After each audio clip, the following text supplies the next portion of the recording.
The Architect Who Defied Hitler, a forgotten story of silent resistance. They say that architecture is frozen music, silent yet powerful. But what happens when that silence becomes an act of rebellion? In the heart of Nazi Germany, amid the deafening echoes of war drums and marching boots, one architect chose to resist not with guns or slogans, but with drawings, delays, and quiet defiance. The Führer's obsession with stone and scale. Adolf Hitler was not just the dictator of a nation, he was a failed artist, a man consumed by aesthetic visions. Long before he ordered the invasion of Poland or issued his chilling decrees, Hitler dreamed of becoming a great architect. He sketched opera houses, monuments, and colossal temples.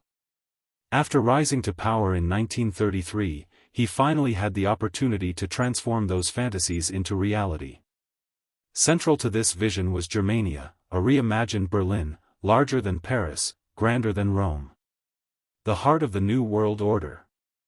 The city was to be crowned by a titanic domed structure called the Volkshalle, the People's Hall, capable of holding 180,000 people under a ceiling taller than the Egyptian pyramids. To make this dream real, Hitler appointed his close confidant, Albert Speer, as the chief architect of the Reich. Speer, ambitious and calculating, quickly became the architect of tyranny. But not everyone in the architectural world was eager to build the physical foundations of fascism. The forgotten name, Fritz Höger. While Speer built upward, Fritz Höger, an older, more seasoned architect, quietly resisted. Höger was known for his expressionist use of brick and a deeply human approach to design. His most famous work, the Chillerhaus in Hamburg, stood in stark contrast to Nazi neoclassicism. Hitler, who despised modernism, considered Höger's work degenerate. But instead of fleeing or conforming, Höger chose a third path, deliberate, calculated non-cooperation. He accepted minor commissions and intentionally slowed them down. He quietly mentored young architects to preserve older styles and ideas. He rejected high-profile invitations to join Nazi architectural boards and refused to sign the infamous Kampfbund Deutscher Architekten, a Nazi-affiliated architecture league. He didn't shout. He didn't flee. He stayed, and stalled. Sabotage in silence. During the height of the Nazi building boom, Höger was invited to consult on several minor projects. According to letters later recovered from his archive, he intentionally introduced technical complexities, alternative materials, and obscure permits that would cause delays that, in wartime Germany, were political acts of resistance. He wrote in one letter to a fellow architect, "If we cannot stop this storm, we can at least slow its pace. A day delayed is a day saved." This quiet resistance wasn't just about delaying blueprints. Höger's design subtly defied Nazi ideology. He proposed buildings that emphasized communal spaces rather than state symbolism, organic forms instead of rigid symmetry. They were rejected, of course, but every rejection was, to him, a victory.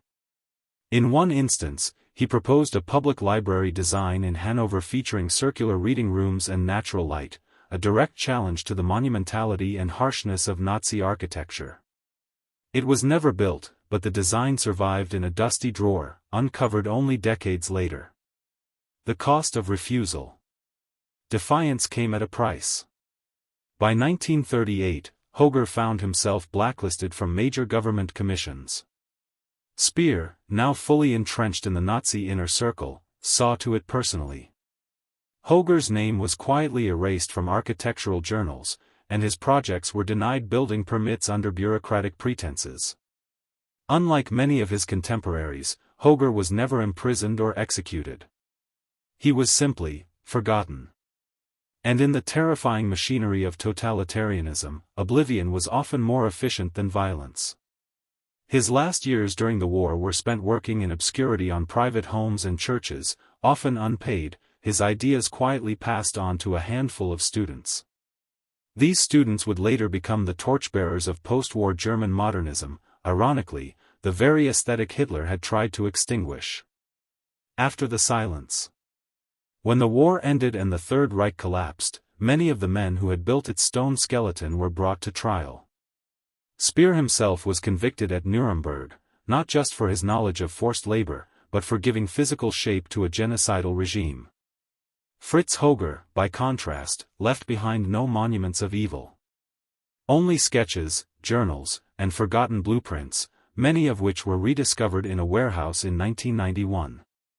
Historians, digging through these papers, found marginal notes, personal letters, and designs that revealed a man quietly fighting a battle of integrity. He didn't topple the Reich.